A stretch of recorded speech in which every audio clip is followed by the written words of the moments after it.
cuffs are off, man. Get right. Too many left in these leagues, but I ain't gonna leave. I'ma get right. Get right. Down to the bottom and scratch it for all the... Hey everybody, Adam Rank here. What's up everybody? It's Marcus Grant. This is AJ Dillon of the Green Bay Packers. I gotta give a shout out to y'all at Get Right Fantasy. If you are not subscribed, what are you waiting for? You want to lose your league? Our league, check out the Get Right Fantasy Network. You got to get right with the Get Right Fantasy Network. And best of luck with your podcast. Appreciate the support. You're tuned in to watch my boys at Get Right Fantasy Network. Get you right. Enjoy the show. But I tune in every Friday. Strategies provided, I will lock in every way. So go and roll your sleeves up. Yeah, go roll your sleeves up. And I'm getting down, cause I roll my sleeves up. And I'm getting right, cause I roll my sleeves. What up? What up? What up, world? Welcome to the Get Right Fantasy Network. It's Friday, June 14th, and you know what that means. It's Friday Night Mocks. Tonight, I have my trusty co-host with me, the one and only FF Tycoon himself. What's up, Tycoon? Just stoked to be here for the second week in a row. I can't remember the last time I got to do back-to-back Fridays, so this is awesome. Again, back in the throes of what I was saying last week, to me, the unofficial start of the fantasy season as we get into Scott Fish Bowl season. So just really excited to dig in here with a little more than a couple hours to have digested the scoring. So yeah. Excited. Likewise. So what we got going on tonight? Well, tonight is another very special night. We have our second Scott Fish Bowl mock, of course, but we also have another wonderful guest joining us. So I'm lucky enough to be drafting with her once more at SFB LA live here in just about a month, July 20th, over at Trophy Smack. Actually, it should be SFB Orange County, but LA sounds sexier. That's okay. She's a former host at NFL Network, hosting NFL's Total Access. She has then gone on to host two very successful shows, the first being the Fantasy Dirt on SiriusXM with Michael Fabiano. And since then, they've moved the show to the Bleav Network for the Bleav Fantasy Football Show, also with Michael Fabiano. And she is Lindsay Rhodes. Welcome, Lindsay. Hi, guys. Hey. Hello. I'm excited for my Scott Fish Bowl mock 1.1 this offseason. Yeah. Well, it's only Yeah. 1.2 Experience it with me. you I don't know two. about Mike. Well, and now we get to do our second, and we get to maybe show you what it's about. No, I'm just kidding. You know more about this than I would. I mean, this will be my first score. As you guys know, Scott Fish Bowl, like the scoring is wackadoo. So everything's a little bit different, and we'll figure it out. Hi, Tresner. We'll figure it out as we go. So Yeah. I'm excited to see how the chips fall here. And Oh. if, I regret every move that I make by the end of the show. It's the point of the That's why we mock, mock. right? To learn from it. Yeah. Exactly. So just for everybody at home that's watching, this is the scoring sheet.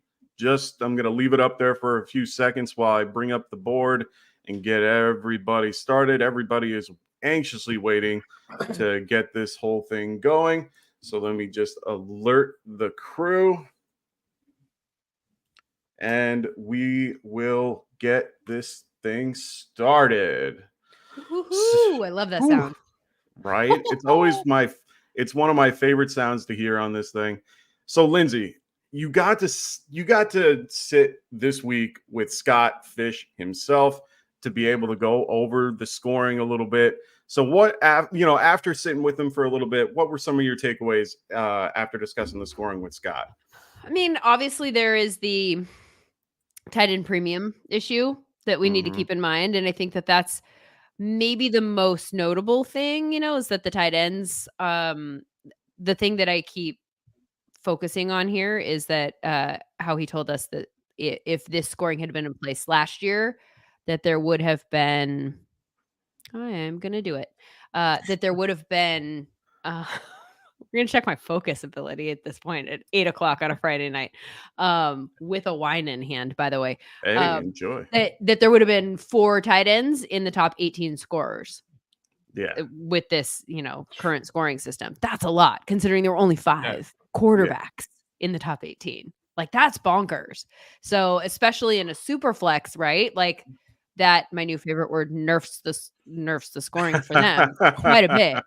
So I'm really curious to see, as people kind of like try to start to wrap their brain around the scoring and how it's a little bit different, even though it is super flex, how that maybe changes mock drafts and maybe even as it changes it even more as we get closer and closer. For sure. I mean, I was dabbling in possibly maybe doing something unheard of at the 2 spot and maybe grabbing Laporta, but I decided not to. No.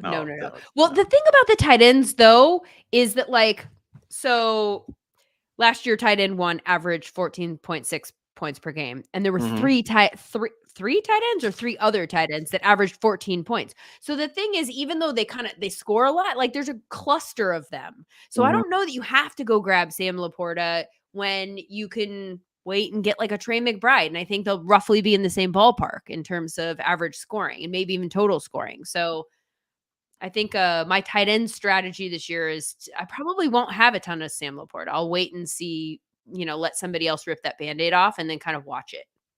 Yeah, because it's not like recent years where it was Kelsey and everybody else. Totally. Well, I mean, like last year at the running back position, it was CMC and everybody else. I mean, like his the number 1 running back in terms of points per game, which obviously doesn't tell the whole story because like Camaro was number 3 in points per game, not in Scott Fishbowl scoring, but just in regular.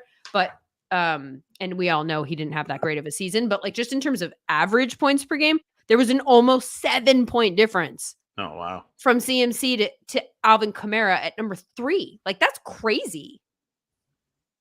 Oh, for sure. I mean, I'm a little. I got Christian McCaffrey last week at the 2 or that 102, and I look at all these stats, and they just right now it just favors that pass catching running back in a lot of ways, and the bell cow. So and we all know how bell cows are slowly dying, unfortunately. What am I gonna do here? Yeah. Oh well, you know what? I literally wasn't even. I don't think stat. I have to retrain my brain to think I don't stat. mind that. Yeah. Yeah. I mean, I wasn't even doing it on purpose. I wasn't doing the CeeDee Lamb, Dak Prescott stack on purpose. That was just the quarterback that I wanted next. And I thought I can't not take a quarterback in the first 2 rounds. Like I do need at least 1, right? Like I don't need 2, but I do need 1. And so I just realized that there's no way I'm going to be able to keep track of anybody who's coming off the board. Like I printed ADPs so that I could like nicely kind of cross them off as they come off the board. That's not going to work. Best laid plans. Nah. So it's interesting about the quarterbacks too, because everybody did get 1 quarterback fairly early, but the QB2 position did really drop. I don't think I think several teams waited until 6th, 7th round to grab their second quarterback. So I'm curious to see if that holds up because that is something they caught on to real early. Yeah. Yeah, I remember last week I didn't get my second quarterback till probably the 6th round, and I still felt good about it. Like there were still plenty available. I love how this scoring kind of brings it down. Unfortunately, I've always been as my nickname goes with Classic, I like the consistent pocket passer, and that's not going to help me this year in this type of setting. So it makes things so much more difficult for me trying to get my brain to go think something else. But I'm loving the stack so far. Lindsay having CeeDee Lamb and Prescott. We have Tycoon going with another stack with the Lamar and Andrews. I kind of feel left out here with no stacks. Those are 2 guys I'm not going to pass up in those spots. That's also not really about the stack, but at 4, I'm taking Lamar every time. If Andrews is still there in this scoring at 2-9, did you guys see that? You guys see what's happening at the end? Yeah. Look at that. OTE for real. That is quite a build. It's quite a build. I mean, I don't hate it. The problem, well, look, never mind. I need to reframe my brain about the scoring, right? Because that's 1 tight end, and then that's 2 of your flexes. Yeah. And in the scoring system, those 2 flexes are flex worthy, right? Like, because they're probably going to end up scoring more. Those specific tight ends in this format will probably end up scoring as much as the top wide receivers or more. Oh yeah, for I sure. I think it's going to be very interesting to monitor 1.1.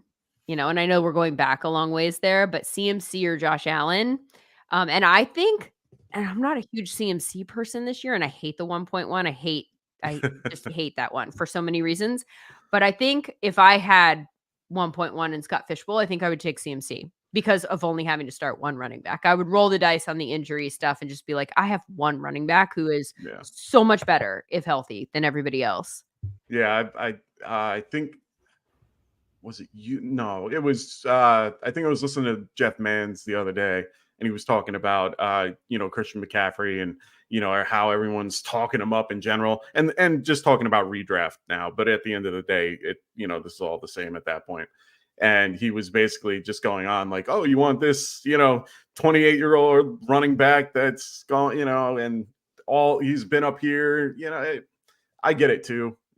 He's gonna regression is just part of life with these, a lot of these guys. So, Well, I mean, there might be regression. There might. I mean, that 1.1 curse is, well, it's been a thing, and I'm not a curse person. And thank you so much for not taking the person that I wanted. I don't even know if that's the right call there or not, but I think Kyren Williams has the chance to, and I know we all have concerns now about, the Rams backfield with Corum and his injury and blah, but if he's healthy, I think he has the chance to be in that offense RB1. Like, and probably something would have to happen to CMC, but I think that's in the range of outcomes for Kyren Williams. And so I think in the third round, that's a risk I'm willing to take. yeah. I don't have a tight end yet. I might be screwed. At this point, of course, the tight end run happens when I'm looking to grab him. Unfortunately, that didn't work out for me. I should have grabbed Kincaid to stack with Allen, but thought maybe he'd make it back, and I failed to do so. But that's the fun of this, is learning how to pivot and when to pivot. Don't you love it? And I was kind of hoping Ingram would fall, Tycoon, but you decided to take my my former favorite tight end of all time. Yeah. The thing about the multiple, stockpiling one position group, though, that will be tricky is that, the team in the 11 hole, Fun for Willis, that's awesome to get all three of those tight ends. And obviously with the number of flex spots that we have, that gives you a lot of maneuverability. You're going to play those guys all the time. But you also have to play a running back, and only one, and everyone's only going to play one. So the one that you have, if it's a lot better, damn you, Mike, damn, that was what I literally had him queued up, and I'm a little bit superstitious about queuing people up because I don't want it. It's like I feel like I'm showing people my work. Well, I can't see who you're queuing up. I know, but it feels like it. Right? I mean, honestly, it was between Jake Ferguson and David Njoku, and for me, I picked Njoku last week, so I wanted to kind of switch it up a little bit, change my idea. Damn it! Now I have to look at notes and stuff. Hold on, let me ignore you for 5 seconds. No, ignore it. It's fine. Hey, and like I said, I went with Jonathan Taylor because I was trying to replace what I would have gotten with Christian McCaffrey if McCaffrey fell, and I wasn't really thinking that Kincaid would. I thought Kincaid would fall a little bit, but guess I was wrong there too. But I like what John did over here with the Purdy stack with Christian McCaffrey. That's a great one to have. There's a lot of stacking I keep seeing going on. St. Brown with Goff, which is crazy. Who else? We're also in, big best ball guys. season too. So if any of these folks are also best ball players, they definitely have stacking on the board. All right, I'm gonna do it. I'm gonna do that. Ooh, We're gonna go there. I love it. We're gonna go there. I don't know. Interesting. I don't know. I'm more. I felt a little tiny bit worried about the second quarterback, and I still am not. I can't take the super flex out of my brain, and I know I should because I know I don't have to start a second quarterback. But also, what happens if Dak gets hurt? Yeah. I need that position, and it kind of feels like we're getting into tricky territory. Jordan Love is the guy in regular redrafts that I will be circling and just watching and waiting and trying to pounce at the right time. I think that he's a great value quarterback in this year's regular draft formats. But obviously, he went a whole round ago. So No, I like Jordan Love too. I actually got him last week in the 111 or no 211. Sorry, 211, and I had Christian McCaffrey as my running back. Kind of the same thing sort of happened, but he ended up. It looks like Love kind of dropped a little bit in this particular mock with the with this group of guys. So, yeah. I mean, I'm liking these teams so far. I see so much stacking going on. It's unbelievable. Yeah. I'm a little shocked, to be honest. Well, it makes me feel like we're doing something wrong, that we're just like Right? letting these stacks fall, right? I'm Or like maybe letting that it means happen. that everyone in here is kind of professional, because that means they're focused on their own stacks, right? And Maybe. leaving so the stacks are falling to the right people. Because I also feel like in a best ball draft, that it's kind of like sitting at a poker table. If you're the person who hits on the wrong number and the whole table looks at you and like they're like, you just fucked the whole thing. Like, Yes. why did Yeah. you do that? Now Oh. you got my card, and Oh, I So- hate that. I honestly, it is probably one of the pet peeves I have with poker is Yeah. someone getting up and leaving for at least a couple hands. You just screwed up all the cards, and then or like someone coming in late. That I hate even more. well, Then they I just would- come in. You would hate playing poker with me because I don't know how to play poker, so I'm just there for fun. Aw. And I know, and I will mess it up. And I kind of need like someone to be like, I need someone like nodding at me, like, yes, you should hit. So I'm that person. They need to have like a poker for idiots table, Okay. right? Like a big sign that's like, serious people here. Just Yeah. for fun over here, right? Like, so we can all kind of land in the same spot. And I think we would all be looking for those specific vibes too. Oh yeah. No, for sure. Yeah, I'd be at that table poker wise with you too. That's Yeah. for sure. Thank you. Yeah. We'd have fun. Oh yeah. Absolutely. See, I It's try to go to the like lot I less go to stress. yeah. I would go to the table that's really trying to win, but at the end of the day, I'm gonna go over there and know that they're gonna kill me, so it's fine. Like at that point, I know I'm losing whatever money I put down, but for me, that's fun. My See, wife the hates it. only game or casino game that I take seriously in terms of etiquette protocol, whatever, is would be craps, because that's because you largely win and lose as a full group, because most people bet the pass line bet on a craps table, so it's essentially you don't want to screw it up truly for everybody, including yourself. So yeah, make sure you keep or stick with the proper vibe at the craps table. What's the math here? Like, where are we? What pick number is 5.7 in the 12 Oh team? God. Early 50s, what, 54, Ah, shit. 55? Yeah, that sounds about right. Okay. 5. Gotta do math. I'm gonna mess up the whole board here Go ahead. if I do what I am inclined to do. Do what you want. Do it. Ooh, Interesting. Interesting. Well, yeah, I don't know. his ADP is lower, but I also feel like we're at that point with tight ends. Like Freiermuth came off the board, Mm-hmm. right? Like, I don't want Freiermuth.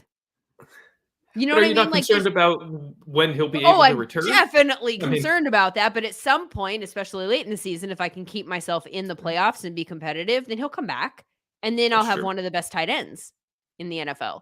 So, and he'll get that scoring up. So I'm gonna have to find a tight end that I can start as like a floater, Yeah. but I don't have a tight end. And in this tight end premium thing, like, I don't want to be starting somebody in the tight end slot every week. Obviously, I'm punting that as far as a flex spot goes. True. But I don't want to start some Jackie. I'm nervous with Hawkinson, and it's only because I think that he's probably not going to be back until at least Halloween, if that. Yeah. And that's like, I have faith in my managerial skills oh, there you go. to get me there. I like don't it. know. I don't know, dude. I'm just trying something here. Hey, I honestly, it's just for me, it's a lot of risk because now you got to find something to replace it for that time frame. But at least he's someone you can replace. It's much easier in my opinion. Oh no! I literally just went to put him in my queue. See, I should learn my lesson. I'm not doing this anymore. I'm putting people I don't want in my queue. Oh, that's the that's the way to do it. strategy. Right? That's how I try to get Him- myself out of when I'm having a bad run on my little bets. When Yes. I'm cold, I'm just like, you know what? I think Ooh, Boston's There it gonna win, is. so I'm gonna pick Dallas. there's the early pick. That's I like it. Fade myself. That's it. What was Shahid's number for these again? It was like he's 18th 27th. overall or 27th. That's Yeah, what it was it in was. the 20s. I don't have that. Which in is front of me, still but stupid bananas. high. Stupid high. Oh yeah, for sure. And I mean, he's definitely going to see a lot more this year. I think. I mean, he is probably what? He's probably the second option, third option to Kamara. Yeah. Yeah. I mean, the big question mark is what do return yards look like this year, right? Well, Like, what that are we too. actually talking about with the new rule? Yeah. So, I- That's why it's interesting to have it this year because you really don't yeah. know. That's really it's such an X factor because you can't really plan for it. I think they were talking about it today, and I didn't get to see it or I didn't hear it from John, but I remember hearing or no something in my head saw Marvin Mims as being like a really big like option this year because he's so heavily involved in the return game and is slowly right. I do. I love him. I feel like he's one of those guys though that you're like, and this was me all year last year. I stashed him on my bench, and thank you very much for taking him. I was trying not to think about the player that I wanted. No, shoot! I thought it was me. I thought it was one more. I thought it was one earlier. As soon as I said that, I sent it into the universe. Damn. Oh, now I'm screwed. Okay. That's so funny. Like, you Guys. can't make that kind of stuff up. No, you can't. Oh, I didn't want that to Well, happen. That's if who I you're still wanted. I thinking don't. receiver, you got some sweet options here. There's a nice little stack available for you, in fact. Yeah. You're right. Thank you. That's a good call. Except, I don't know what that's going to look like Double in stack. Chicago. Any of those three could be the one. Any of those three could be the three. Okay. I mean, you're right, but Keenan is getting older, and he's more of a possession guy. I mean, and that's But before he got hurt last year, damn it, that was my other guy. And I was wondering if that was a reach. This is good. I'm just going to talk myself down. Right? Take a swig and part remind myself this is why we do mock drafts. So part of his PPR dominance, right, it was his number of receptions. Mm-hmm. That's definitely going to go down playing with this group in Chicago, I think. I mean, he's not automatically top dog and clear in a way like he has been in Los Angeles and San Diego. But Rome, but he's some also, rookies come in and make that. But Keenan is also a guy who is such a professional receiver. He is. Right? Like you want him to be in a certain place, and especially now that he's doing a little bit more of the intermediate stuff, and he's not as much like a go long type guy. Like he's lost a little bit of a step. I kind of feel like with Caleb as a rookie, that's a nice little. I mean, I don't want to use the word security blanket, but like if you're like, I don't know what I'm reading here, and if there's any of that for Caleb at the beginning, then Keenan's he'll be going to the be a safety pretty valve nice receiver little outlet for sure. Yes. Yeah, no doubt. And he's going to be in the right spot, and he's going to catch it. Oh yeah, and I mean they're going to probably move him more to the slot anyway, and have Romeo and DJ Moore being on the outside a little bit. Okay, you guys, I'm so sorry. Sorry to interrupt you. I just put Mixon in my queue again. I was like, it's not a real thing. I'm not touching anyone. I'm not even looking at anyone I actually want for the rest of the whole entire thing. It's kind of funny. You're good. I've been doing this for the last 3 years on this show. And I do every Friday night. We do mocks every Friday night. And I can't tell you, I have never in my life set my queue. Ever. I never set my queue. I've added a couple of people once in a while. I don't really use the queue either. I very rarely use my queue. Ever. Well, in this particular one, because the names that are there, like in terms of, I need something visual to just kind of go along and be like, okay, somewhere in this range is the person that I want. And usually the rankings are roughly the same tiers as my brain has them tiered in. And then I can just go get the one in that tier that I want until we get to like later rounds. And you're like, this is my favorite. I'm going to go grab him. Shoot, I'm on the clock. I got to stop talking. No, you're okay. Hold, please. Yeah, this is definitely the tricky part of the draft. I have no idea what I'm going to do here No. in 2 picks. Not Yeah, a I single have clue. I have a couple of No. options that I'm floating around, and I know one's gonna last me. The other one I don't know about. So okay, so Rasta goes. On the Allen phone has the savvy phone route book running. savvy Yeah. route running. Yeah, He does. He does. he does. And that's still where he'll make his bones with Chicago for sure. But I think Moore is still going to be the bigger Ooh. play receiver in general, which I think I will like lead to that more pick. fantasy I like points, that. I like that scary Terry pick. as Tresner says. Yay. All right. No, come on, Johnny. Oh.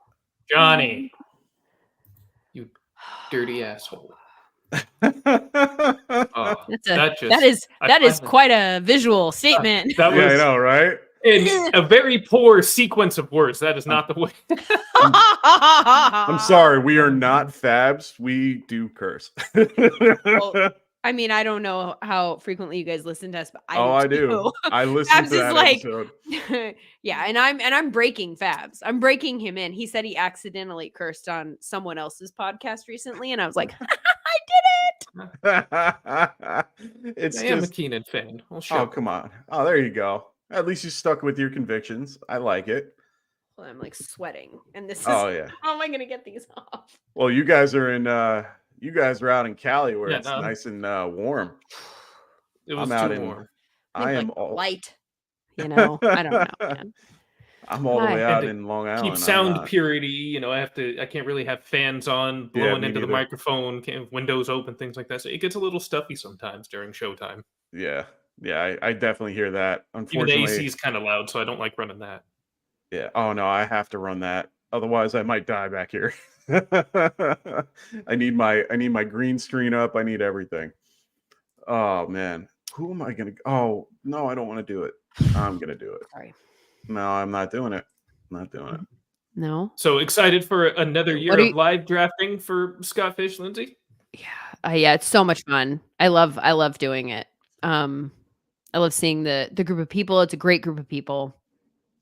It's And Wendy. What's up, Wendy? How you doing? Wendy. See, I don't even have the StreamYard. I want to be able to see all this stuff, but like I also need my board in front of me.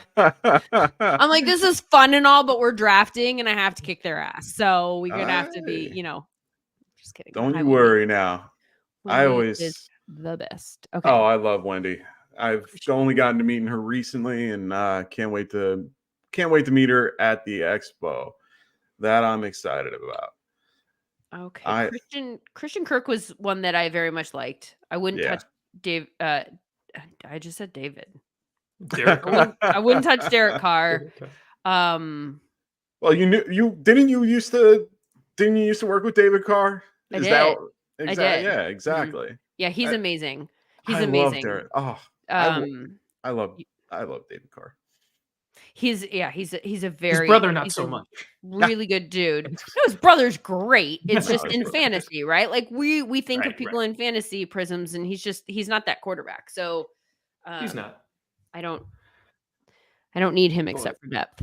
I will never forget when David Carr was a backup for the Giants, and it was I like him. I liked him when he first came out, and when he was the first quarterback for the Texans. I always had a Poor little. guy. He got killed. I know. That I had this. I don't know, this weird admiration for that team because I loved David Carr. I loved Owen Daniels, Andre Johnson. When they were all together, it was just such a cool team. But Yeah. they How about that fl- O line? Let's rattle through some yeah, of these yeah. things. I'm just kidding. Well, now. That poor Make guy sure who you had sign up. rookie go ahead. records for sacks. Yeah, it was 65 in a year or something like that. Yeah, It's it probably was broken absurd. now by Daniel Jones. I mean, he is, and I say this all the time. People, I'm sure, get super sick of me saying it, but I really, really, really believe that environment sort of dictates a lot of players' success or not, like how we think of them long term. I think there's a ton of quarterbacks that are kind of in the same bucket, and if they go to a good situation, then we think of them fondly. And if they go to a bad situation, then they kind of flame out. But like they weren't really any worse than like this guy. You know what I mean? So I think David is a guy who just got a raw deal in the beginning, and then it's hard to work your way back in. I feel that same way about Sam Darnold, and I know people are sick of me beating that horse, but No, hey, I get it. I mean, he had a rough time going to the Jets. Jets had a crap old line and didn't have anything around him. I mean, believe me. Carolina. Oh, Carolina wasn't any better. I mean, He had a handful of superstar games in Carolina, though. Yeah, but he had didn't he have more there too? He had a decent receiver. Yeah, but he had did he ever really have good coaching? Did he have a good offensive line? Like he had, Wasn't McAdoo there at the time of that? So yeah, I don't think he had good coaching anyway. I hate Ben McAdoo. Yeah, well, there's a handful of coaches that are not my favorite. Not personally. No, all good. But just literally where you're like, what are we doing? Yeah. Why are we still doing this thing? Whatever that thing is. I had him for too many years in New York, and the whole Eli thing just made me hate him more. So I when they put in Geno, I couldn't. Nope. That will always sit with me for the rest of my life. And I went to Eli's last game too, and that was probably one of my favorite games that I've ever been to. Deontay, I like that pick there. I love Deontay. Like that pick there. Yeah. He is the one rare guy in Carolina that I like a lot. Yeah. I mean, think of like the targets that he's likely to get. There's nobody else there. Yeah. I mean, there's Thielen, but okay, what am I going to do here? You guys, what I want to do here is I want to take Rashee Rice. Yeah. But I feel a little bit have to. Exactly. But then I feel scared because I did that with Hawkinson. Yeah. I'm going to do it anyway. There's always wide receivers I can There find. you go. I don't know. Okay. So I'll talk about Rice for like 2 seconds. Okay. How long do you think he's going to be out for? Roughly. I don't know. Just I don't know. Yeah. I mean, I know that that's not the answer, and I should be like, yeah, it's this long. I have long ago, I gave up trying to predict what the NFL was going to do when it came to punishments. Fair because point. there were when the Tyreek Hill thing happened with his son, and there was a tape of it and him talking to the son's mother, and it was not a good look for the NFL. It was not a good look for Tyreek Hill, and I was adamant. Like in the newsroom, I remember having conversations. I was like, "There's no chance he's playing. There's no chance, none." And then it was like, "Oh, he's playing. No, he's playing. It's fine." So, I don't do suspension projections anymore because they always come in under. Okay. Always. Whatever I think it is likely to be, it's not that. Okay. So, unless there was a tape of Rashee Rice, you know what I mean? Like, well, there was kind of, you saw what happened and that was about it. And we can't even tell if that maybe might be the tape, but yeah, I mean, and he had the club charges dropped against him. Yeah, that was anyway since then. So like, I don't think it's going to be particularly long myself. I can't guess an exact number of games, but I don't think it's going to be an extended absence. I mean, want to get the conspiracy theorists going? Don't give him one, and then be like, with all the, well, it's the Chiefs, and they want the Chiefs to be strong, and they want Patrick Mahomes. They want Patrick Mahomes to have his, best weapons, so he looks good, and Taylor has something to cheer for. Yeah, that's a good thought. I like that. That's a, I think it's going to be.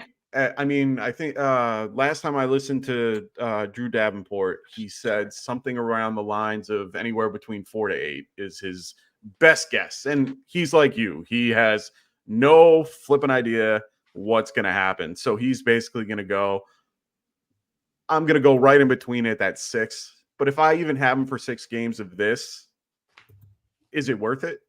I think so. Because you get him near the second half and you can use him for a run. I mean, you have to work the wire and make the right moves and make sure that the people on your bench are people that you can actually play. Yeah, for sure. This is so fascinating to me because I kind of feel like who I want. I don't want to reach for people, but I'm not really used to the ADPs for this yet. And I don't, Yeah, I don't know. So who I'm going to take here, I feel a little bit. I probably shouldn't feel like I need a running back. Oh, look, I'm going to do it. Forget it. I'm going Okay. to take Mostert. Yeah, You know I was in what? the same boat. I felt like I kind of needed to, even though I probably really didn't need to. I know, right? Like, do you? You have one. You're going to play one. Like, are you ever going to The- play two running backs? I don't. I mean, we'll get a that it feel for being what an the scoring almost looks all like. flex roster, it plays mind games a little bit. Yeah. See, and I like this pick because I'm, like I said, I listen to you guys often, and you and Fabs were talking about Mostert a couple weeks ago about him being such a value and why no one's picking him up. They're all going for A-Chain, and I'm sitting here like, why? Yeah. Well, that said, and I'm the person that's like, I'm driving that bus. I'm like, we're just throwing Mostert away. The ADP is too different, and it's like we're overlooking him because he's old and we're done. That said, literally tonight I was looking at where the drops were in terms of positional scoring last year, like and Mostert had 2 times as many attempts as Achan and only 200 more yards. Oh, Like he had 1,000 yards, Achan had 800, and he had literally half the attempts. Like it's crazy how good yeah. Achan was, right? And so I could see the argument that you're like, if Achan's healthy and he's on the field and it's year 2 and they start with him more as a focus here, and they also backed him up in the draft potentially, so they could Yeah. maybe roll the dice with his talent and not have to feel like, well, we got to keep him healthy. You could make an argument that it makes sense to be like just Achan all the way, and then when he gets hurt, bring in the rook. You know? Oh yeah. I mean, we'll be able to see. I mean, this offense or this team as a whole has been interesting to watch. If you got a chance to watch them in Hard Knocks, they were quite entertaining overall. Mostert, I got to like Mostert a lot in that particular show, to be honest. Just a genuine guy that really hard worker, Great even dude. though what? He's a great dude. Oh, Love yeah. Mostert. He's awesome. And honestly, he had like 2 years of kind of no tread on the tire where he didn't have to use it. So now he's gotten the opportunity to, and he's in a really good fast-paced offense that works for him. I'm a little worried about the line, but I think he can do okay overall. Tyron Armstead's got to stay healthy. that's a big deal in a lot of ways. He's a big part of that line. And Connor Williams has to stay healthy too. Well, no, Connor, I think left. I have to double check that. But I remember one of them. I know one part of the line left. But that offense is going to be interesting. I don't know a lot about Jalen Wright, the running back, the rookie running back that came in. So I'm not 100% on, how he'll impact things. But I mean, almost all the running backs that were taken this year are like, I don't think you have to be that worried about them out of the gate because it wasn't like the first round running back. That's not what this class was. So you have to keep that in mind. That the talent's not so much that we're looking at Jonathan Brooks where we're looking at him only because he goes to a team that has crappy running backs. And so you're like, the opportunity is there. I mean, if they drafted him, they probably are going to give him an opportunity. Can you not beat out Chuba Hubbard? We might have a problem, right? yeah, Right. and I don't see Jonathan Brooks starting until maybe end of September, maybe beginning of October. I mean, if I remember correctly, he went down in November. So we'll see how that works out and how he comes back. But Chuba did okay at the end of the year. Otten. Coach Bruce. I was just looking at him because I think I need another tight end. I mean, this is the story of the thing. Don't look at anyone until you're on the clock, Lindsay. I just looked at him, but I wasn't even going to take him here because I thought that I was probably too much of a reach. Yeah. And so obviously it turns out it wasn't. I mean, the tight end position has thinned. Oh yeah. I like a couple of guys in this particular spot too that are coming up. Left? Yeah. I have a few that are actually ones in the top 6 or so left.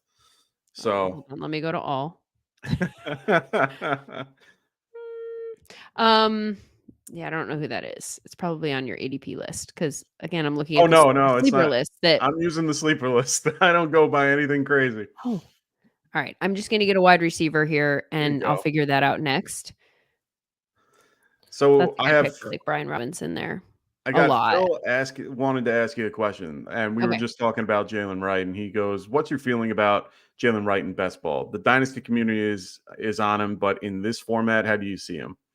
In best ball. I mean, if you can get him in a, I don't know what his ADP is off the top of my head in best ball. I'm assuming it's pretty late. Relatively.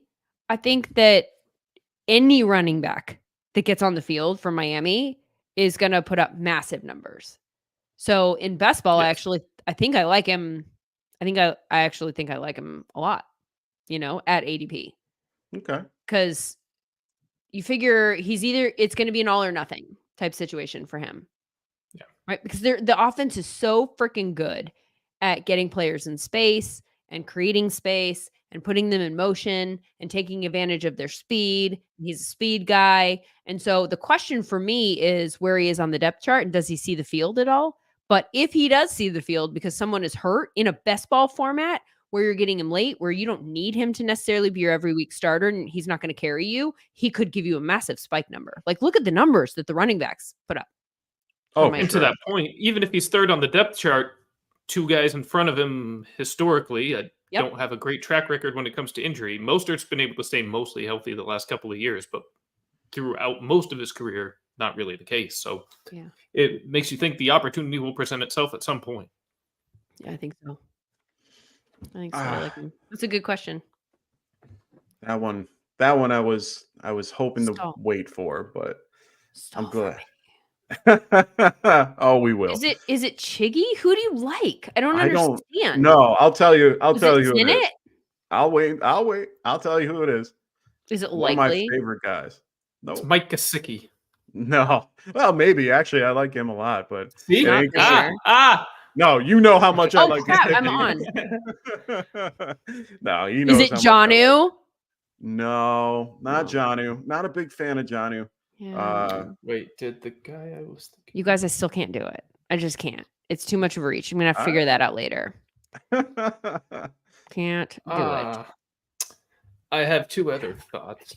I don't want to blow your cover though, Mike, but I do have. Oh, no, go ahead. I don't care. He's not coming back to me, and I'm not picking him up. Guys. Shit, I Well, don't if know. it's somebody who might not make it back to you, then dang, No. whatever. He's No, not it's not making it Gesicki. I'm thinking either Bellinger or Everett is who Okay. I'm looking at. I I feel like Lockett. I feel like my wide receiver, I have like a really good fantasy team from 2018. You know what I mean? Like No, I D-Hop get and it. Lockett and Scary Terry coming out rookie year. Yeah. oh, how about the kicker?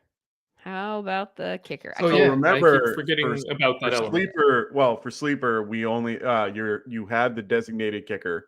Mhm. For MFL, they do have flex spots for kickers, so you can put 6 kickers in if you really want to. But at this, you can only have one, so you really only want to have 2 or 1-ish, for a backup. I like Aubrey a lot. He's probably my favorite, person. Kicks indoors for at least his home games. Unfortunately, he plays a lot on the, the other games are going to be a little bit more spread out, but I want guys that are in that dome all the time, every day. I like Cameron Dicker a lot for that particular offense. Now that what's his face is gone, no more going for it on 4th down anymore. Hopefully, no, it is not Tucker Kraft. It is not Conklin? Tucker Kraft. It is Conklin. It is Conklin. I really, really like Tyler Conklin in this particular formatting. If you look at him, if you look at his stats from last year for 3rd down, he was actually 16th on 3rd down with 24 receptions. And that was only behind guys, Jalen Moreland, Chris Olave, Evan Ingram, Sam Laporta, Allen, Nuke. I mean, there's so many guys that are there that he could fit right into that for this type of format, and I'm happy with it. Hey, He's a low round sleeper guy that no one's going to care about. Totally. And whatever we saw last year is kind of out the window. Like as Yeah. long as Aaron stays healthy, which Right. I'm not 100% convinced. Like I have not wrapped my brain around the Oh my Jets God, being fully right. different. Like I'm not there yet. I'm not one of the people that's like Garrett Wilson first round because Aaron's back. Like I can't do it yet because 12 points last year, Yeah. and he's incredible. So, like, if Aaron's not out there, then am I getting 12 points out of him again? My first round pick? No, thank you. Can't do it. No, I get it. I drafted Garrett Wilson in a few dynasty startups this year, hoping and praying that something might happen this year, more than 4 plays, and hope that whole thing works out in one way or another. Who's even the Jets' backup guy now? Now that I'm thinking about it, did they draft anybody? No, yeah, didn't they draft somebody? Tight end? No. At quarterback, who's their backup I don't quarterback? know who the backup is in New York, actually. Hold, please. Oh, it I is will look Tyrod. for you. It's Tyrod Taylor. That's who it is. All right. Well, that's Okay. actually. I don't I hate like I that. mean, No, I like that a lot. it doesn't excite me, but No. and also you figure as for the 5 games that Mike Williams is healthy, he will be splitting some targets. Yeah. And Lazard's there too. Jordan Travis. That's who I was thinking about. Lazard, Thank you. everybody keeps doing that. I mean, Josh Palmer, that's a very smart pick there. Should The pick I right do it? after mine. Thanks a lot for rubbing that in my face, John Maine. I think Josh Palmer actually is a smart pick because, like, what do we think is going to happen there? And somebody's got to catch the ball. That receiver room is crap. I was going to And ask you. I know how we do all you think feel they're not about going to that throw the room? ball as much, but like, I don't like it. Who's at one all. guy? Well, if you're picking between Josh Palmer and Quentin Johnston, No, okay. easy. The answer is no. Josh Got it. Palmer, easy. I am not picking Quentin Johnston. Yeah, and actually, Lad McConkey. that might be it. Let me Okay. look at the. I mean, it might be that. To be honest with you, it might be Okay. Lad. That might be the guy that I am most interested in that room because Josh Palmer is probably like he's a guy who is sneaky, could pick up a bunch of fantasy points, but I agree. I don't think he's not somebody that can't be supplanted, right? Like he's Josh Palmer. He's the 3 in the NFL. So the only reason we're talking about him as a 1 is because there's nobody else there to take the targets. So those targets feel wide open. And I think Lad McConkey is a consistent guy. So I think Yes. that could work out. And oh my God, they're probably going to bring his ADP down again. I mean, not his ADP, his ADOT. More than Whatever. likely. I don't know. Actually, maybe they won't, Hmm. right? Because it'll all be so close to the line of scrimmage. Maybe they need when he throws him to stretch the defense out, like because they're going to run so much, just to keep the defense honest. I hate the idea, even the fact that we're talking about playing with Justin Palmer as Justin Herbert as like a pawn for anything else. Oh yeah. Right. Like it's gross. He's so good. He's one of the. I like him a lot. Everyone keeps going. Oh, they're going to run the ball. They're going to run the ball. They're going to run the ball. Okay, yeah, they're going to run the ball to give Justin a little bit of time to throw it. Like they're going to want to open everything up and make it so that he can throw the ball. He is very accurate as a passer and very good overall. I'm a really big fan of him. I hope he does well in this offense with Greg Roman. So, Mr. Bakeslot, Mr. Bakeslot goes. If you draft Daniel Jones, would you handcuff Tommy Cutlets with him? Oh my God. No, they brought in Drew Lock. They brought in Drew Lock. I'll take Drew Lock. But I do appreciate the DeVito respect. Yeah. You're so over it, Mike. That's I'm hilarious. so over it. It was like Jeremy Lin. Like I'm done with it. Come on. Oh, you guys, I Yeah, don't Palmer don't doesn't have a excite tight me, end though, to start. in that other previous discussion, like is in 3 seasons has 4 games over 100 yards, and there have been plenty of those games that he was the de facto wide receiver 1. So I don't know. I'm really not all that interested in Josh Palmer. Okay. Oh my God, am I seriously still not doing it? Oh, You I thought you guys. were gonna do it. Oh no. Well, you only have I'm one more gonna chance time after this. out. Okay, here we go. I did one. Ah, there you go. That's not Boom. a bad one. Well, No, it's only not bad at because all. it's like, are we sure why is it still clicking in my ear like I have 5 seconds left? Oh, I don't know. It's like stuck. I don't want that noise to Oh, be that's stuck in my horrible. ear. Oh, that would suck. Are we positive it's Luke Musgrave, or is it possible that it's Okay. I don't know. I think I it's like Kraft. certainly possible. Kraft did really Um, well after Musgrave got hurt. I am not sure. Am I the only person that's clicking? Like it's literally still Yeah, clicking in I my ear. have all That's mine gonna off. be fun. Yeah. I should I'm turn not mine hitting off. any. Except Oh, then yeah. I needed it last time. So Well, okay. we only have one pick left. It's not That's like you're you're fine. fine. It can click. It can click. I hate that sound too. I can't have it anywhere near me. I can't. No, it threw me off earlier because it got one of our other drafters let it get down to the final 10 seconds, and I can hear obviously Yeah. when they get to that point. I'm like, oh shoot! I Yeah. thought I was the one that was about to time out. Oh man. So how are you guys liking your team so far? I know that Lindsay, you were saying before that you basically have the 2018 best team of the league. I know what I'm gonna do. Sorry. But what about you, Tycoon? How you liking your team?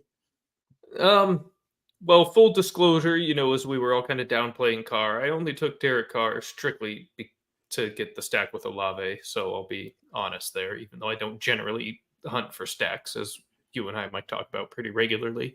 Oh, of course. And otherwise, I'm mostly happy. I think the only pick I really regret was taking Chubb over Mostert. I somehow missed seeing Mostert there.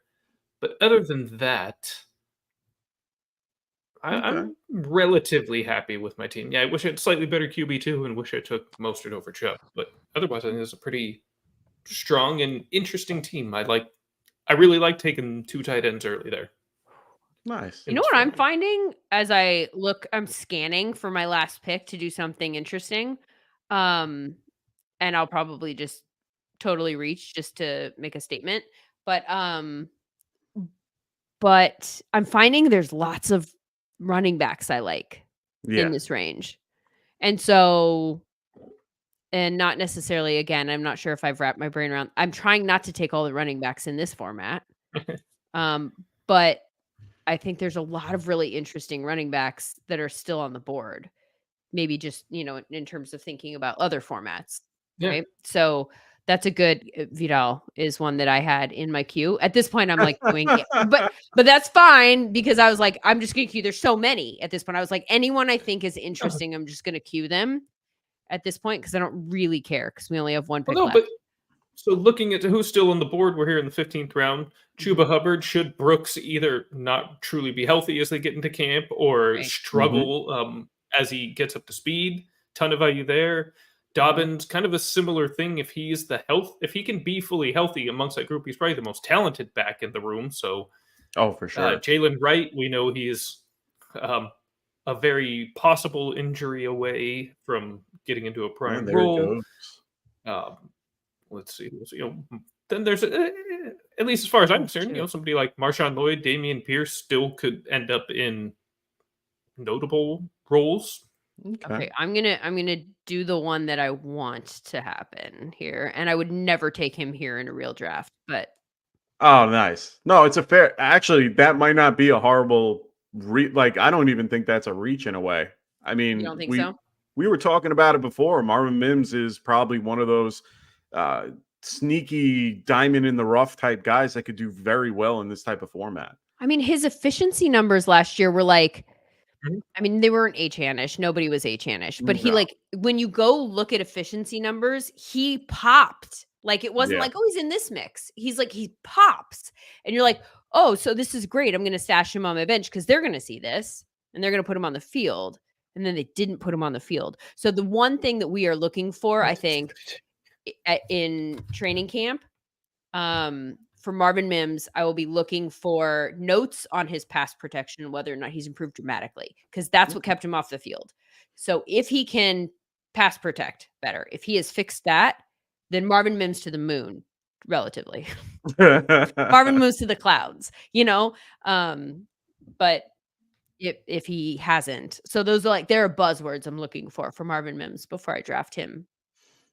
Okay. But yeah, but I had also just starred just for conversation's sakes, Dontavian Wicks, Okay. because who Like knows? him a They're lot. going to have different wide receiver ones every single week. You might not know which one to play Yes. on a given week. Malachi Corley is like a Debo-ish type guy that the Jets Okay. brought in. If they utilize him in a bunch of different ways and that type of versatility is employed, he could be interesting if the Jets offense doesn't suck. Jamario Douglas, I think, could be wide receiver 1 in New England, and New England isn't going to be the New England of old. We're looking at a new coaching staff there, so that actually might be good. Antonio Gibson, Marshawn Lloyd, I think, in a later round. I really like him. Jaleel McLaughlin. And then Bucky Irving is a guy that I've got my eye on in Tampa Bay because Rachaad White was very inefficient in terms of his rushing metrics. Interesting. Okay. I went with Rachaad White, hoping for that to work out in a lot of ways. I thought he could be a really good efficient runner. I might have to relook into that particular.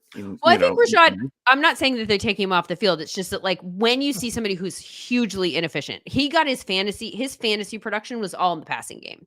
It was all PPR format propping him up. And then he had rushing numbers, but much like, not similarly, but like Alexander Madison. No, not Alexander Madison. Why am I blanking? Dalvin Cook. Dalvin Cook, before the Vikings cut him, his efficiency numbers were awful. And everyone was like, but he's 1,000-yard rusher. And you're like, yeah, but he's 1,000-yard rusher because they give him all of the rush attempts because they built their roster around Dalvin Cook, right? So it makes sense to maybe not build your roster around Dalvin Cook.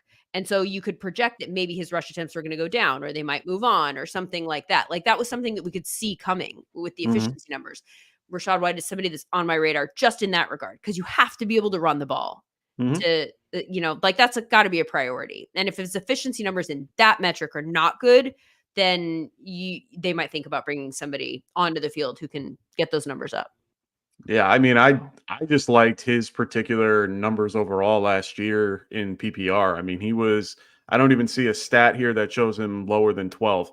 Yep. So for me, I want a consistent guy that is consistently running that ball and touching it. And at this point, he's going to have a ton of attempts, which is the other part of this where it's 0.25, 0.25. What's happening to my hair? By the way, I just looked at myself in the monitor for the first time because I've been looking at the draft board and I look like it is the end of a ragged Friday right now. Like what's happening? And it has been a day and the clicking is still happening in my ear. Oh, geez. Mine actually just started doing that too. I had to close that tab. So I'm relying now on just screen sharing. Yes. Yeah, we can get out of there now. Yeah, that was nuts. I don't know how you did that for that Good long. note. Oh, yeah. No, I wouldn't. So we got Mr. Baskelot. He goes, what do you guys think of Tank Bigsby?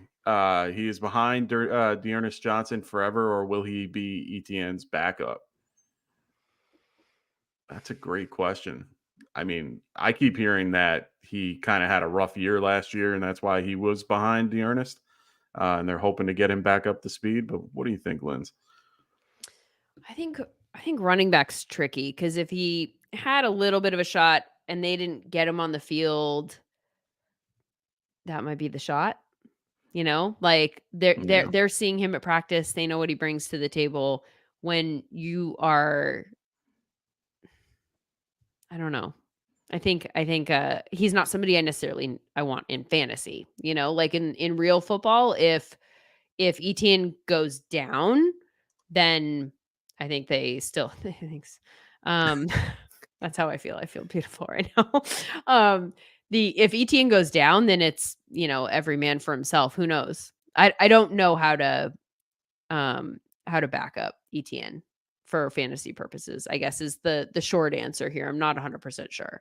But again, I think that's one of the fun things with training camp is, and that's where I was on to Puka, and that's where you can pick up so many things because what coaches offer, like, and it's not always true, but and sometimes who the reporters say or that person's flashing, that doesn't necessarily matter, but who the coaches go out of their way to talk about, that's usually signal. And then also where they find themselves, like in what groupings they're in. Like Puka last year, very early on, was running with the ones. And there was no reason they didn't draft him to do that. It wasn't like, oh, he's their first round draft pick, so they're giving him a chance. They have to, like, he has to get there. That he was like a nobody, and they moved him immediately into groupings with the ones. You're like, that is signal. Like we have to consider that. That means that the things that we're not seeing at practice are incredible. That he would go from being a 5th round pick to running with Cooper Kupp. Right? Like that, there's signal there. So I think that's one of those things that we'll have to kind of read between the lines once those training camp reports, once they're actually on the field, you're looking for those kinds of things from them. Yeah. Oh, for sure. And not the splash plays on social media. Those Oh, always no. trick us. Oh, no, I never look at those. I care more about the report than I do the play. It's great to see, but at the end of the day, it doesn't matter to me. Like Yep. for me, for my Giants, I'm looking for that running back room with Devin Singletary and Tyron Tracy and Yep. seeing who's doing that and who's been getting all the touches recently. It's been Tracy. So, it's making me sort of try to figure out what they're trying to do there. Eric Gray, we'll see. I wouldn't overreact to that personally. I wouldn't at this very moment because Oh, no, not yet. Well, but I mean, I'm just saying he's the new guy. So it makes sense that he would be getting the touches. Devin Singletary is a veteran. We know who he is. They know who he is. They don't know who he is in this offense because he's like the new guy there, but they're familiar with Devin Singletary and what he brings to the table. And they need to see what Tracy is and get him as many reps as possible. So at this stage of the season, I don't know that I read too much into that because I can come up with a bunch of reasons why they would want to see him on the field now. If it's training camp, and he's in the mix with the ones. Now we're having a different conversation because you do need to get your starter ready for the season at that point. For sure. I mean, the other guy for the Giants that I love is Wan'Dale Robinson. I can't wait for him to get out on the field. I loved him last year. So I'm a little bit like, I'm just going to sit back here on Wan'Dale. No, I get it. I don't know what I think about the Giants. Right. Yeah, it's hard to get too enthusiastic about that offense. Yeah. Currently. Yeah, for sure. Even Neighbors has the you're like, well, he could be very good and he could absolutely elevate the offense, but then there's, Daniel Jones. And will he be will these be catchable targets? Will he I don't know. I saw and I talked about this last week with Jim, but I saw a podcast where Julian Edelman was talking with LaShawn McCoy, and Edelman said that he talked to a former player of Josh Allen that was playing in New York, and guy said that that Daniel Jones was more accurate than Josh Allen, and I sat there and I'm like, I hope this is. If he played with Allen in those first 2 seasons, right? Then yeah, I mean that would probably be really true. Yeah, I think my assumption it's Cole Beasley. Could be wrong. He didn't say who, so that's fine. But that was who my mind went to for the record. It went Cole. There's not that much crossover, right? No, exactly. Who has played with both of them? Well, I mean, and there were a couple linemen that moved over too. So that's where maybe they see it in practice. Who knows? They're great judges of accuracy. No, they don't know. They don't care. They just care about keeping them upright. But I get it. So we got Coach Bruce going. So what's your thoughts on Dak Prescott's contract? Pay him. Pay him what now. they just played yesterday. Trevor? Yeah. What do you this makes me fired up because Nice. It's going in this direction. It's going to get more expensive. Everyone who gets paid, Trevor Lawrence getting paid, Dak's getting more than Trevor Lawrence. Every single person you let get paid before you pay Dak Prescott makes Dak Prescott more expensive. Are you going to let him go in free agency? Okay.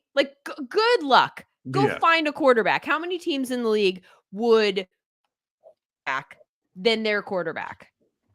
He will find, I mean, of course, there's so many, Kansas City, put your hand down. You know what I mean? There's a handful. There's so many. Back to the Giants. I understand the whole he hasn't gotten it done in the playoffs and all that kind of stuff, but that is an entitled position because it's not Dak. Dak isn't coming out and for no reason just shitting the bed in the playoffs. Like that's not, I mean, he might here and there, right? Everybody has off days, but Dak is not your issue. He's just not your issue. Dak was, no, pay him. Yeah. Pay him. I get it. I mean, honestly, everyone was jumping on, I'm sorry, I keep bringing up the Giants, but at this point, when you look at I think it was Craig Carton put up the two stats of Trevor Lawrence and Daniel Jones, and they are exactly the same. And you look at it, and you're like, oh, so you're paying Daniel Jones this much? Smart move. Like, why are you going to pay? You know, for someone like Dak, I definitely think they should. I mean, why not? Otherwise, he's going to be the only option. There's really no one else in free agency for the quarterback position.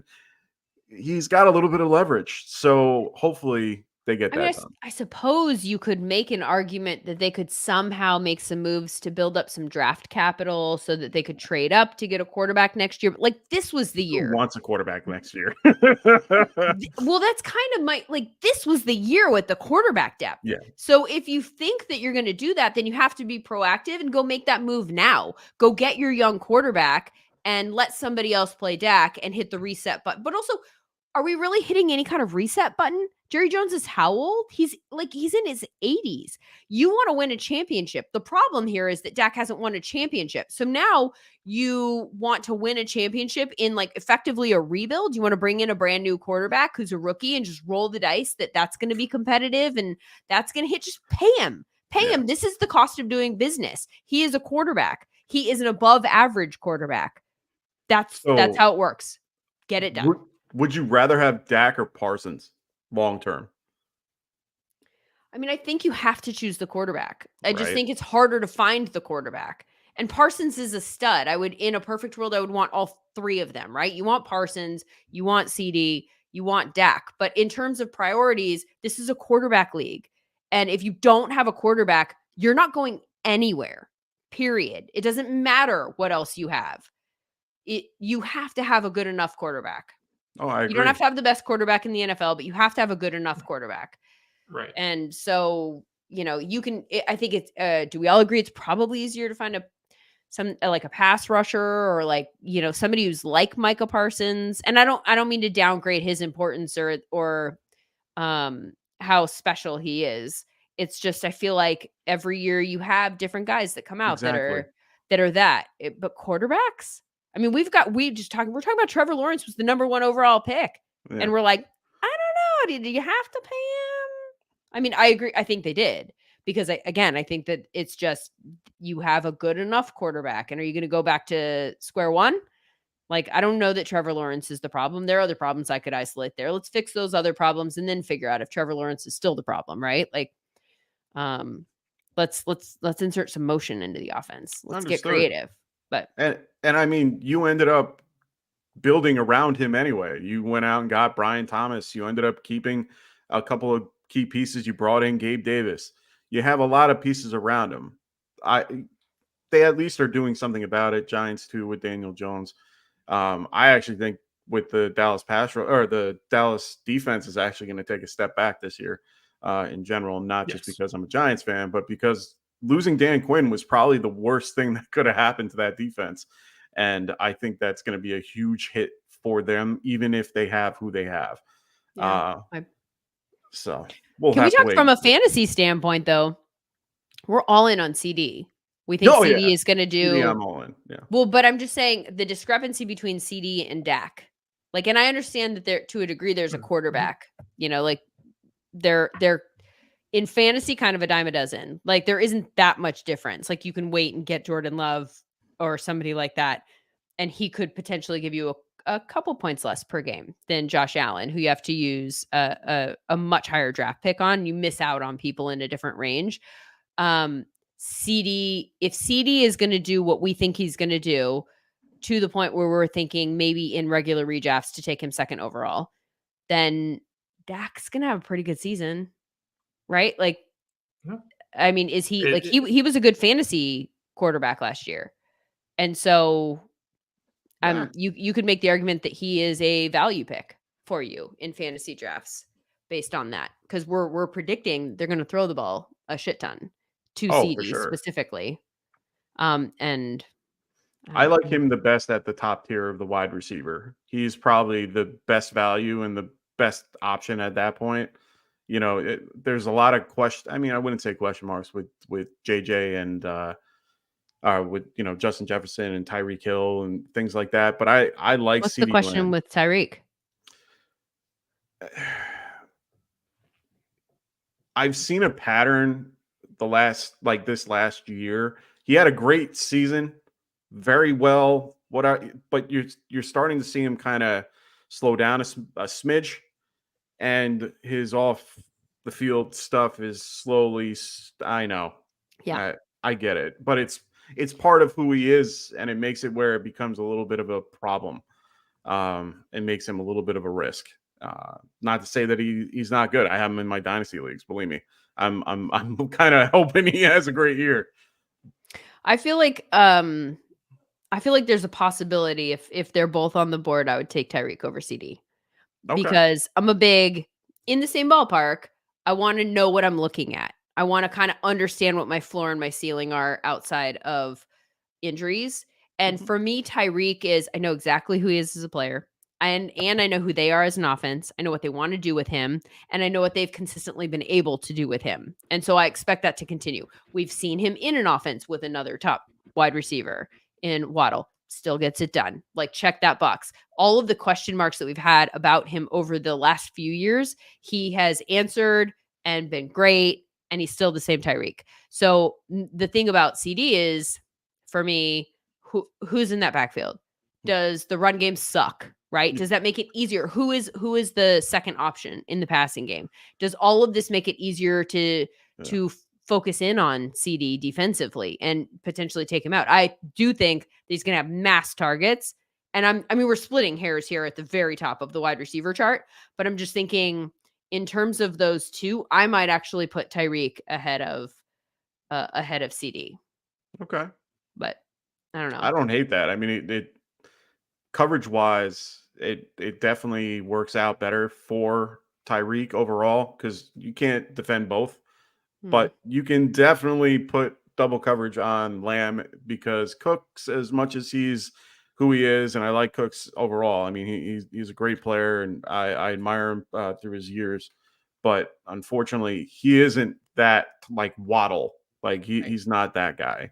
So I can understand. A year on the body too for him. He's starting to creep up there age wise. So yeah, and you never know quite when that cliff's going to hit with receivers. It feels like anytime a receiver loses that step, it's a massive and quick one. Yeah. Unless you're Adam Thielen and you're in a Panthers offense for, 6 weeks or something that has no one else to throw the ball to. Oh, that was such a beautiful, that was such a beautiful, 6-7 weeks of him just doing so good and then just falling off the face of the earth. I that don't part was know a bummer. how that happened. Yeah, I was very upset. I had him everywhere. Yeah. So I did want to agree with your point though, too. If in general, people are consensus, at least probably top 3 for redraft for CD, right? As far as receivers go. So it's nearly impossible to imagine that happens without Dak being a top 6 QB and likely better. Right. Because the number of touchdowns that you need to reach in order to hit that tier is so high. And that's really what drives quarterback scoring too. I mean, it's really touchdowns. Yep. For sure. So I wanted to bring up something real quick because I forgot to do this while we were all running around and doing our mock. But if you are not in Scott Fish and want a chance at winning a golden ticket, leave a comment with the hashtag SFB14 and you will have an opportunity. Let me get that out there. There you go. In the chat, and make sure to subscribe to not only us, but our friends at the Extra Point and Fantasy Tavern. So make sure you guys are doing that. Rasta is going to be running a race on next Friday's show. So earn those extra entries by tuning in to all of them. Love Get Right Fantasy Network live shows, including the Extra Point and on Thursday, and any videos that come out from the tavern. So make sure you guys are checking them out and make sure you guys are using that hashtag. You can use it in the live chat as well as in the comments after the fact. So please make sure you guys are doing that. Yeah, my favorite thing that I learned this week is that the winner of Scott Fish Bowl last year was a first-time Scott Fish Bowl participant who got his invite by winning a race similar to that That's the he best. was able to get in because he bought a t-shirt. Like, that's incredible. So, yeah. Oh yeah. You guys Definitely. could be like that, when the winning lottery ticket is bought at, like, they're like, hey, this is the store that sold the winning lottery We're the ticket. You guys 7-Eleven, could be yeah. that show. If Our that race. happens, that is going to be a permanent fixture somewhere on this graphic. 100%. Oh, 100%. I mean, I actually got in my first time ever getting in was through a race.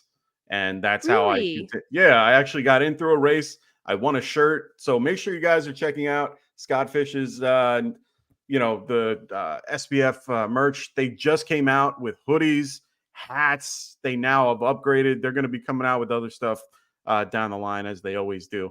But make sure you guys are donating as well to fantasycares.org and making sure you guys are being involved in that aspect of it. I actually, like I said, I won with the race, and then I also won a shirt from the race, and then I ended up winning to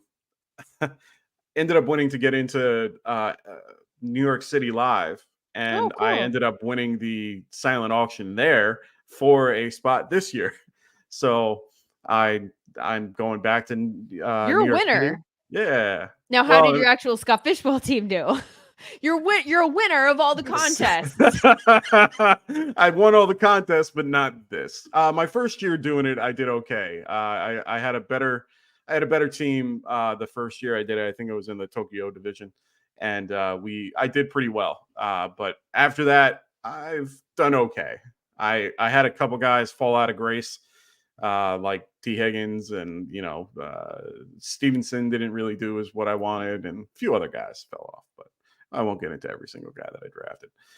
So we got Who's the Mike, and he goes, Lindsay, are you worried about Troy Franklin overtaking Marvin Mims if Bo Nix takes over midseason?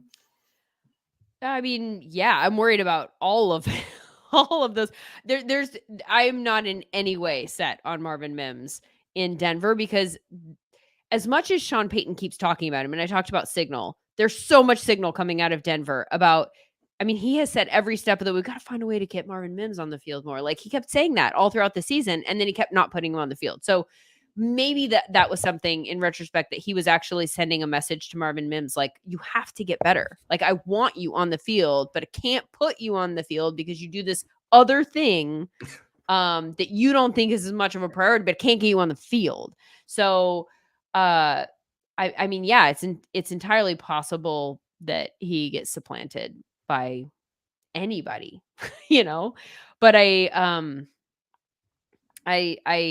feel like the room is kind of wide open.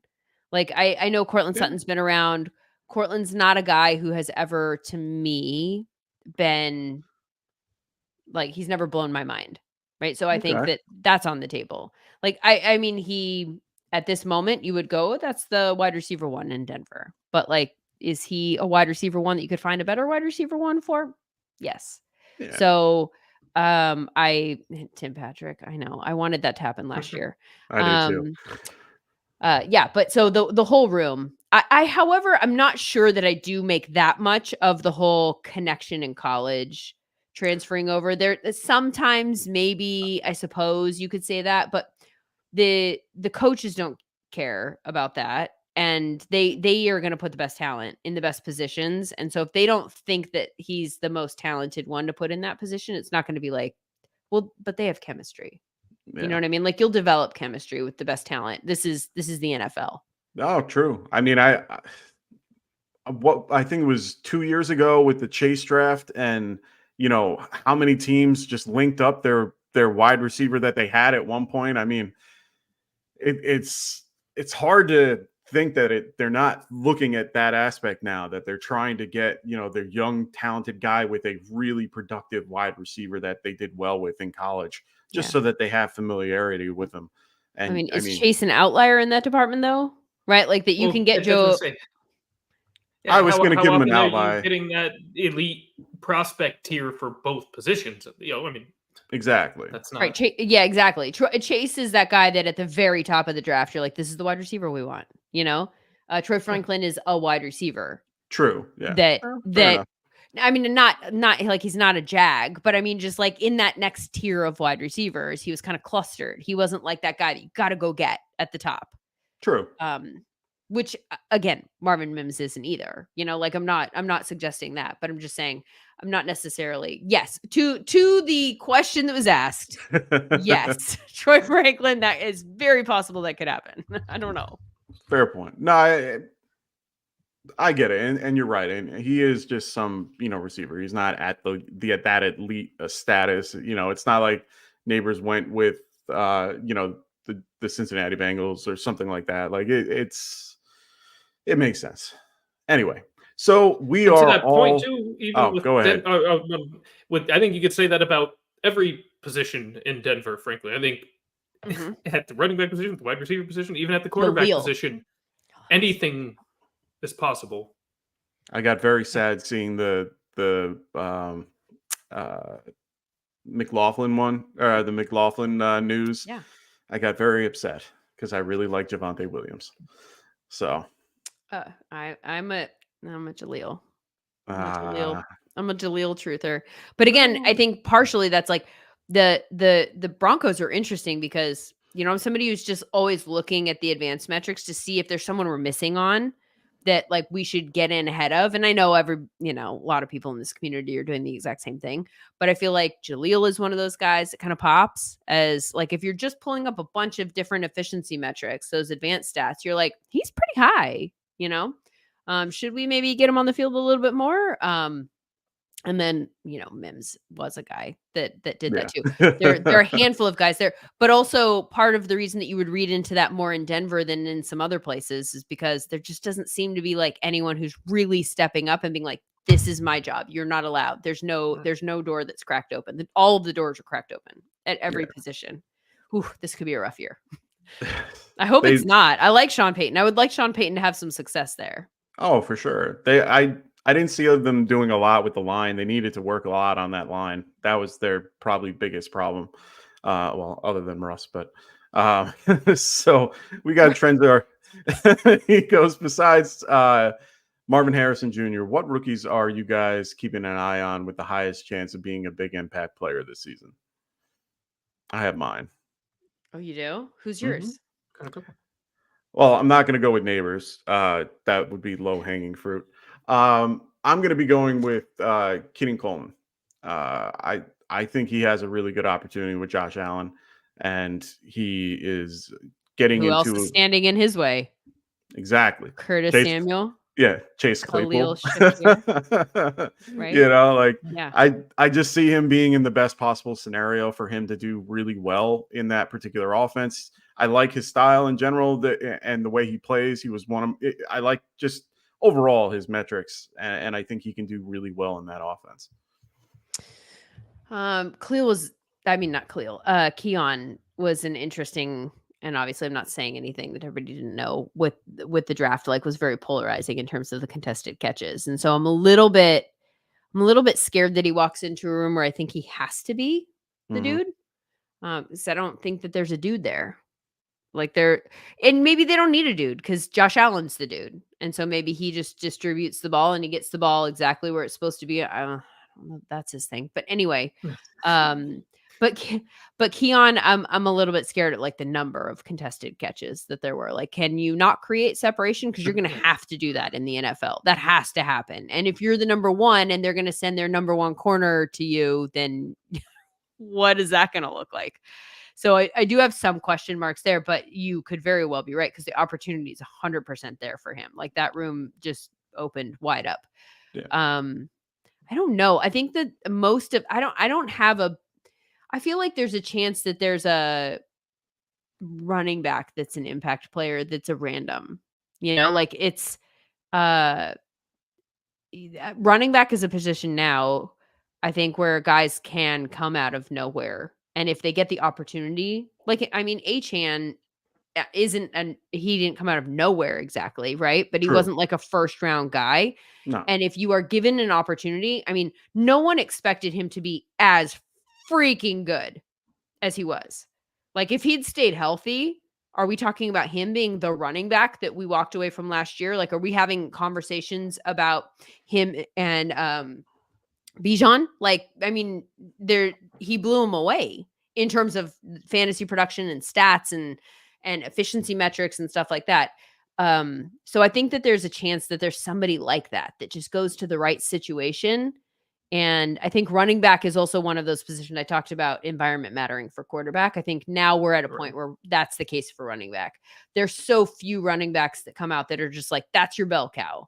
So it's all about whether or not you get drafted by the right offense and they use you in the way that plays to your strengths and you have an opportunity to really flash. And I think, you might not flash for like 10 years. It might not be that anymore, but we might see a kind of a random name.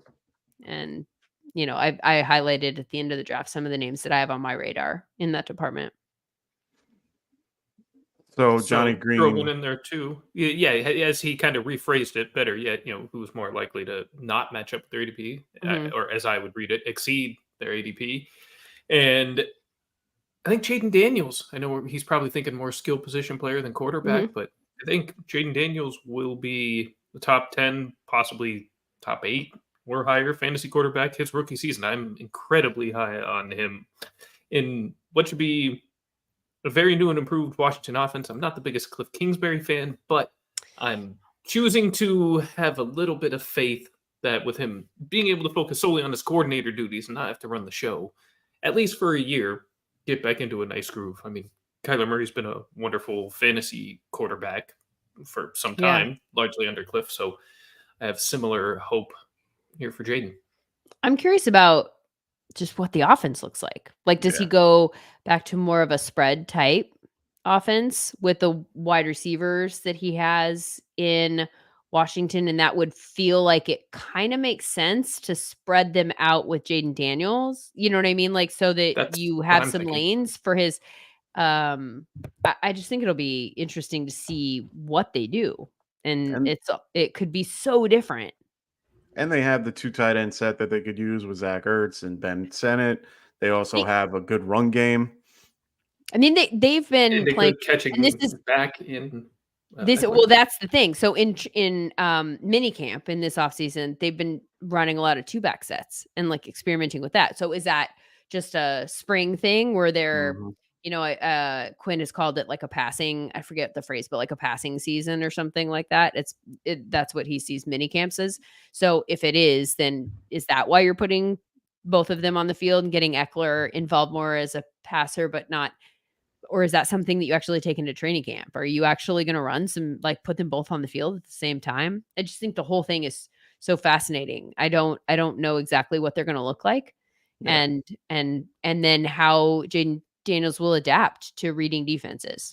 All of that pre-snap read stuff, I think will affect whether or not he stands in the pocket or whether he tucks and runs. And he's not a guy, I just want to raise my hand and say, I know he's not that guy who just is like looking to run all the time. Like he was pretty disciplined about staying in the pocket and going through his reads. But in the NFL in this transition period, will he be that? Because that's a tough position. That's a tough transition in terms of knowing what you're seeing. Because the NFL defenses are so good at disguising what they're about to throw at you. And so if he's confused in the first half of the season, then does that lead to him saying, F it, I'm going to run, as opposed to standing back here and not knowing where people are, what the defense is going to look like.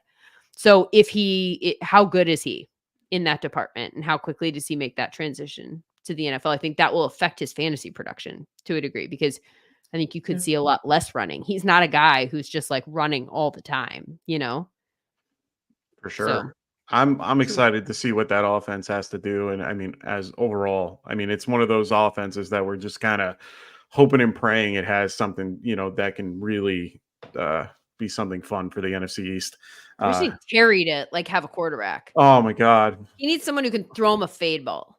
I wanted him to leave to go to somewhere better, but I hope that I hope this is his opportunity. Like, I hope this is where everything works out for him. He's such a solid receiver. And he seems like a good dude. I've never met him, but like he checks all of the boxes. He's that guy that everyone wants to root for. Oh, for sure. I think rather than see him go somewhere else, I want this to work for him. I want him to stay with the team, and I want it to just go, nope, this is what I could have been all along, and I'm glad that it happened here. I think honestly, that's the ideal story. That was my thought. The way I was just thinking about it was before they got Jaden Daniels. Yeah. Now, since they've gotten him, oh my God, I can't wait. With a new ownership group that we feel okay rooting for. Yeah. Right. Yeah. Snyder out definitely helps. I think that's a huge change. But Lindsay, I don't want to hold you up too much. We've already kind of gone past the time I thought I would hold you here. Are my children asleep on the couch with their iPads on their face? Because we got home from my son's baseball game, and I was like, I gotta go. And so I don't even know where they are. This is solid parenting. But I mean, it harkens me back to a better day. You know, I'm not sure when I was a kid, my parents knew where I was most of or at least a lot of the time. They're inside. I mean, they're not running around in my neighborhood. I do know that. So yeah, there you go. That's a win. They're safe somewhere. Yeah, they'll be safe. So, Lindsay, thank you so much for being here. As Rasta said, this has been such a great treat. So thank you. Great stuff. Feels like we can keep talking forever. Oh, believe me, I want to. This is such great, insight and a great conversation. So sad to have it end, but it's okay. I'm just really happy that we had you here. I'm going to give you a few seconds to plug a few of the things that you guys are working on over there. And yeah. So the Bleav Fantasy Football Show with me and Michael Fabiano. Right now we are, I got like a single. This is like the old NFL network, like MJD, turn to your single and now do your spiel. So yeah, we have the Bleav Fantasy Football Show right now, because this is the depth of the off season. We're doing 2 shows a week, Tuesday and Thursday. It'll be in your inbox at some point those days if you subscribe. And then once we kind of training camps ramp up, and that means fantasy season's underway, and you start thinking about who you want to draft for your fantasy team, then we will start offering shows more frequently. And so look for us then. Look for us now, but then also. Oh, of course. I will be sure to subscribe. So thank you so much for being with here. Tycoon, really love having you here as well, my friend. Always a pleasure. I just want to say thank you to everybody that was in the mock. Thank you for joining. Thank you for mocking. This is the one thing I love, is that we can do these mocks without any auto drafts. It's just, it makes, that's why this is why we started doing this in the first place. We were sick and tired of those sleeper auto drafts. So I'm just so happy that we found a group of guys that like us make it better. That's for sure. For sure. So thank you so much, Lindsay, again. And everyone out there, thank you so much for joining and watching. We will see you next time. We will be back Monday night, and then, of course, next Friday as well. So make sure you guys are tuning in and keeping up with everything that we are doing. Make sure you guys are using the hashtag SFB14 to get your chance for a golden ticket into Scott Fish. So please do that. Also donate, like I said, all this merch out there. It's really great. Donate, please. Yes. That's the entire purpose of this tournament. Please donate. Please buy your merch. FantasyCares.org. Sorry, got to make sure we say where to donate. And for me to kick the 11 people in my league's ass. Yeah. And you got Fab right next to you, too. The 2 purposes. Yeah, fucker. Following me around. Hey, you're not going to kick my ass this year like last year in the Roscoe's division. So I'm actually, glad and relieved to realize that you're not in my... I snuck into the playoffs, but your team was great last year. Thank you. Yeah, we didn't go anywhere with it. But anyway, thank you for having me. Thank you again. Seriously, Lindsay, this was amazing. Really, really appreciate you taking the time, especially, like you mentioned, a very busy Friday, coming straight from your son's baseball game. And letting them do... Who knows? Well, I don't know. Come talk to us. So thank you. I do know. They're on their iPads. That's there you go. Anyway, but thank you guys very much. Appreciate you. Thanks so much. So for everybody, for Rasta, for Frank, for Dustin, thanks everybody, and also our affiliates as well with Phil and Kendall over at the Extra Point and Fantasy Tavern. Hope to see you guys soon. Make sure you guys are liking and subscribing to them as well as us. We'll see you soon. Take care, everybody. Wanted to wife fantasy is the play. Marking often, but